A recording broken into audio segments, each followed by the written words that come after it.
The good news is he's now served his ban. It looks almost inevitable that we'll see him return to boxing, which is great for the sport. We've got 3 fights for him. He can fight Dillian Whyte on the comeback, then Tony Bellew, and then he can have Anthony Joshua. Team Joshua are over the moon because we want as many contenders as possible and we want the biggest fights. And Tyson Fury has got to go down on that list. Tyson knows he has to come back in a fight or two, but we're ready and waiting. We've had a couple of texts backwards and forwards about his idea of how a deal should work. He wants a lot more than a 50-50 split. He's already told me. Certainly that's a fight that's on everybody's mind right now. I've got a strange relationship with Tyson Fury. When I see him, we have a really nice time together and I almost think he likes me. Then I look at his Instagram and he's telling me otherwise. But politics aside, I think everyone knows that fight's got to happen.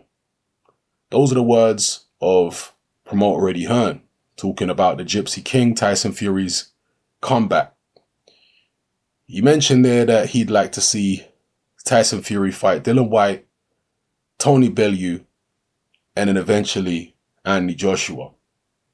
Now, Fury himself, in the IFL interview he did a couple weeks back, said that he's not, he says a lot of things to contradict himself, but what I gleaned from that interview is that Tyson Fury wants a couple fights first before stepping in with Anthony Joshua, which is very sensible, okay? For him to come off this very long layoff, being terribly out of condition, and jump straight in with Joshua would not be the best idea. And it's unnecessary. He can have a few fights before taking on Joshua, so why not have a few fights before taking on Joshua? For those fights to be the likes of Dillian Whyte and Tony Bellew, these are all matchroom guys leading into a fight with Joshua, who's also a matchroom guy. So in my mind, the only way that this can actually happen is if Tyson Fury signs with Matchroom.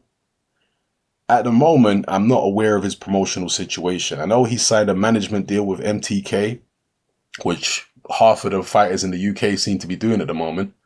But in terms of promotion, I'm not aware of what his situation is, whether he's going to be working with Hennessy, whether he's going to look to Frank Warren, or maybe he'll do, who knows, a fight-by-fight deal with Eddie Hearn.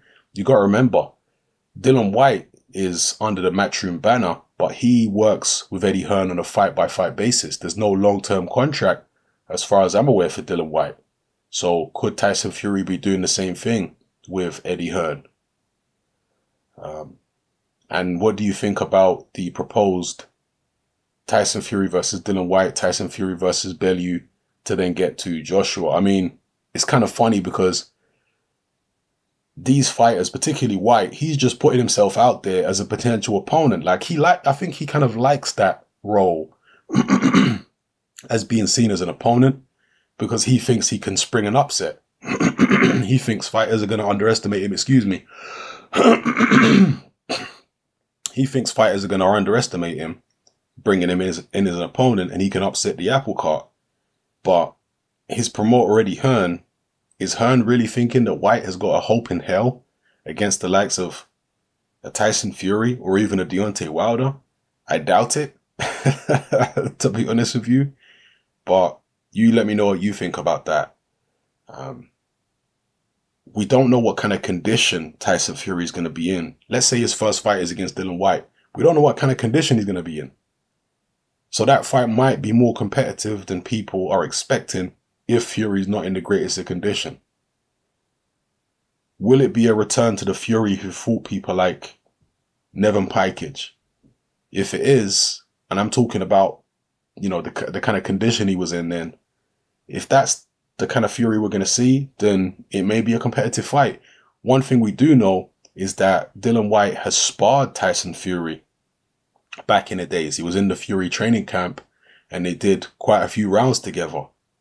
So there is some familiarity there. Dillian Whyte knows what he's getting himself into. And I always take my hat off to Dillian Whyte's bravery because he is a guy who's willing to step in there and take on whoever. These days he's talking about money a lot, but then again he has to. Your career's a short career in boxing, relatively speaking. So he's trying to get the biggest money. If the money is right, he'll step in there with a Gypsy King. Let's see what happens. Drop your comments in the comment section below. Let me know how you feel about this whole situation, all the information I've disseminated in this video. What do you think it's likely that Tyson Fury is going to do?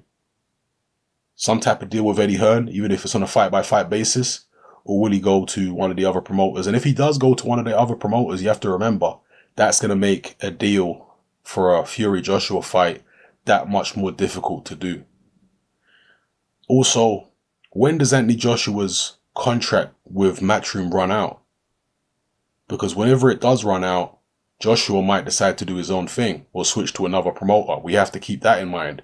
Maybe Joshua has got different ideas when it comes to making a Tyson Fury fight. Maybe he wants to let the Matchroom contract expire and then do a Tyson Fury fight. I don't know. It's all just speculation. Let me know how you feel in the comment section, people. It's happening. I'm out.